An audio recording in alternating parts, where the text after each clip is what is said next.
शरीराला अतिशय थंडावा देणारं मस्त असं हे कैरीचं पन्हं बनवणार आहोत. अगदी साधी सोपी रेसिपी आहे. अगदी सोप्या पद्धतीने मी दाखवलेले आहे, तर व्हिडिओ शेवटपर्यंत बघा. यामुळे आपली बॉडी थंड होते, शरीरातील उष्णता निघून जाण्यास मदत होते आणि सर्वांनाच आवडेल असं हे कैरीचं पन्हं माझाच्या चवीचं आहे. ज्याप्रमाणे आपण मँगो माझा आणून पितो त्याप्रमाणेच याचीही टेस्ट लागेल. तर यासाठी मी मस्त अशा हिरव्यागार कैऱ्या घेतलेल्या आहेत. आता या कैरीचं वरचं साल काढून ते मी बारीक कट करून घेतलेलं आहे. हवं तर तुम्ही आंबा सालासकट उकडून घेऊ शकता, पण ह्या पद्धतीनं केलं तर सोपं जातं. तर मी आता हे एक 15 ते 20 मिनटं कैऱ्याच्या फोडी ज्या आहेत ते उकळून घेणार आहे. छान उकडू द्यायचे आहे, त्यामुळे पन्हं एकदम सॉफ्ट आणि टेस्टी बनतं. तुम्हाला जर हे पन्ह्याचं जे मिश्रण आहे जास्त दिवस टिकवायचं असेल तर तुम्ही आंबा उकडण्याऐवजी भाजून घ्या आणि त्याचं जे मिश्रण बनवणार आहोत ते आपण स्टोअर करू शकतो. पण हे मी इन्स्टंट पन्हं करणार आहे, त्यामुळे मी कैरी आज उकळूनच घेतलेली आहे. मस्त अशी कैरी बघू शकता मऊ झालेली आहे. हवं तर मॅशरच्या सहाय्याने तुम्ही याला मॅश करू शकता, पण मी हे आता गूळ आणि कैरीच्या फोडी ज्या आहेत गूळ खिसून घेतलेला आहे मी. आता हे दोन्ही मिक्सरच्या भांड्यामध्ये बारीक करून घेणार आहे.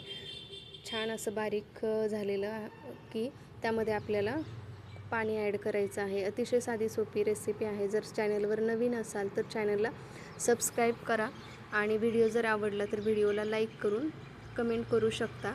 तर या कैऱ्या आहेत त्या जास्त आंबट नाही आहेत, त्यामुळे मी कमी प्रमाणात गूळ टाकलेला आहे. पण तुम्ही वापरणाऱ्या कैऱ्या जर आंबट असतील तर मात्र तुम्हाला गुळाचं प्रमाण जास्त घ्यावं लागेल.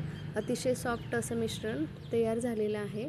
आता सर्व कैरीच्या फोडी मी आता मिक्सरच्या भांड्यामध्ये काढून घेतलेल्या आहेत. बघा किती छान झालेलं आहे.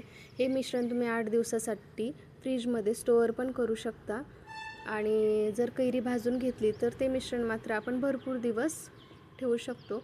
आता यामध्ये पन्हं बनवण्यासाठी मी थोडंसं मीठ टाकलेलं आहे. विलायची पावडर मात्र जास्त टाकायची आहे, कारण चव विलायचीमुळे छान येणार आहे. थोडासा चाट मसाला, जिरी पावडर टाकायची आहे, कारण जिरी काय असतात थंड असतात, त्यामुळे बॉडीला अजूनच थंडावा मिळतो. त्यामुळे जिरी पावडर टाकायची आहे आणि यामध्ये मी थंड पाणी टाकणार आहे, कारण हे पण आम्ही लगेच पिणार आहोत, त्यामुळे थंड पाण्याचा वापर केला आहे. हवं तर तुम्ही नॉर्मल पाणी टाकू शकता आणि ते नंतर फ्रीजमध्ये थंड करून घेऊ शकता. आता रवीच्या साहाय्याने छान ह्याला मिक्स करून घ्यायचं आहे, कारण जे कैरीचं मिश्रण आहे ते एकाच ठिकाणी थांबतं आणि रवीने जर हलवलं तर ते एकजीव होण्यास मदत होते. एक 3 ते 4 मिनिट ह्याला एकसारखं हलवलं की छान मिश्रण तयार होते. हवं असेल तर तुम्ही यामध्ये जिरी पावडर जास्त प्रमाणात टाकू शकता. मस्त असं मिश्रण तयार झालेलं आहे आणि आता कैरीचं पन्हं पिण्यासाठी तयार आहे. नक्कीच एकदा करून बघा, खरंच खूप आवडेल तुम्हाला. व्हिडिओ तुम्ही शेवटपर्यंत बघितला त्याबद्दल तुमचे अगदी मनापासून आभार. भेटूया नवीन रेसिपीसोबत. तोपर्यंत मस्त बनवा आणि मस्त